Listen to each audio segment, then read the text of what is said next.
Alright, so here we are going to clean out the various parts of the BoBSweep Pethair vacuum.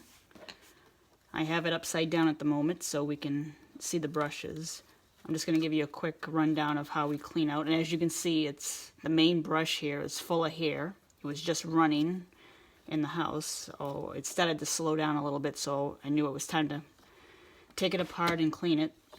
It comes with a couple of attachments, and including a flathead screwdriver so that you can take the screws out to clean it.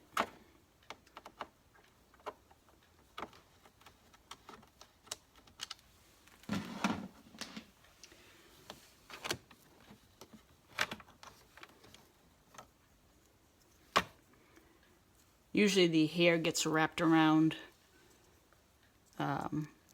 the end piece here that holds it in place. So you really got to kind of dig the hair out of small little crevices. And if you have long hair, or perhaps like me, if you happen to have pets that have long hair, this thing does a lot of overtime. I have this thing running every day, so it picks up a lot of hair, a lot of long hair, as you can tell.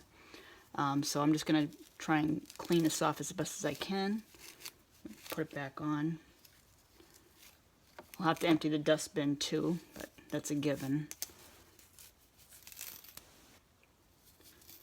I typically only have to clean out this much hair every other day.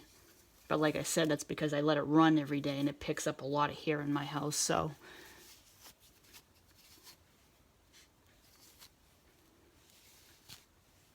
and as you can see, it does collect on the end as well. So if you can see that.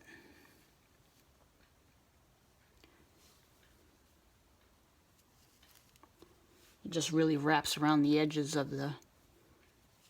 And you definitely want to make sure you remove all that hair off the ends, because otherwise it will slow down the brush and prevent it from turning.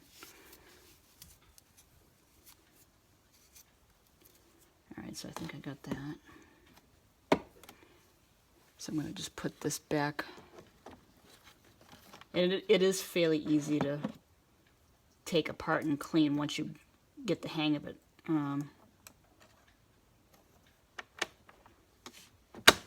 Once it just snaps back in place, and then you can put the screw back.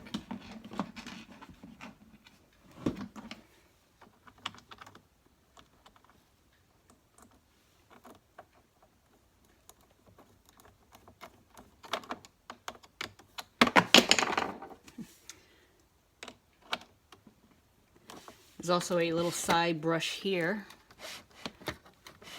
This spins off to the side as it moves along. This one's getting a little bit worn.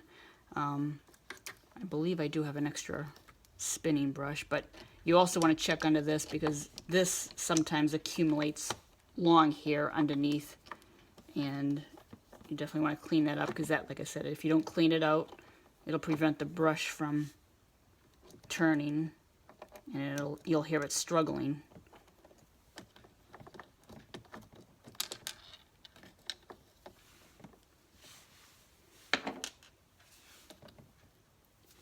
Oh yeah, and as you can see, there's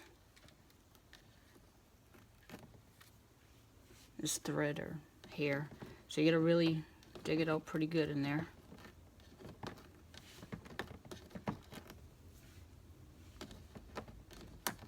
Like I said, it doesn't take much for hair to get wrapped around in these little small spaces, but just routine maintenance. And it usually only takes a few minutes to do this. It looks like it's hard or pretty involved, but it really isn't. Especially when you do it as often as I do.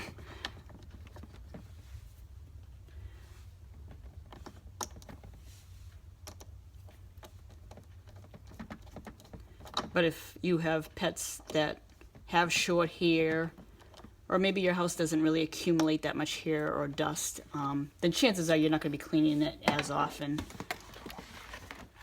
And you may only need to run it once or twice a week, if that.